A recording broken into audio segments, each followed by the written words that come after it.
যে ধরে নিলাম যে আপনারা স্পেসিফিক কোনো ক্রাইম করেন নাই, তারপরেও আপনাদের পলিটিক্যাল এই ডিসিশনটা জাতি মেনে নেয় নাই, আপনারা তো একটা অ্যাপোলজি দিলেই পারেন। এই অ্যাপোলজি আমরা মিনিমাম 3 বার দিয়েছি। প্রফেসর গোলাম আজম সাহেব দিয়েছেন, মৌলানা মতিউর রহমান নিজামী সাহেব দিয়েছেন, এবং আমি দিয়েছি। এই কিছুদিন আগে মাত্র এটিএম আজহারুল ইসলাম সাহেব যখন ফ্রি হলেন জেল থেকে, তখন আমি বলেছি শুধু 47 সাল থেকে শুরু করে জামাত ইসলামীর দ্বারা কেউ যদি কোনো কষ্ট পান, কারো যদি কোনো ক্ষতি হয়ে থাকে, আমি সব ব্যক্তি এবং সংগঠনের পক্ষে নিঃশর্তে আমি আপনাদের কাছে ক্ষমা চাই, আপনারা আমাদেরকে ক্ষমা করে দেবেন।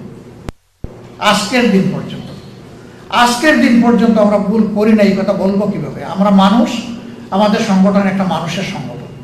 আমাদের 100টার মধ্যে 99টা ডিসিশন সঠিক, একটা তো বেঠিক হইতে পারে।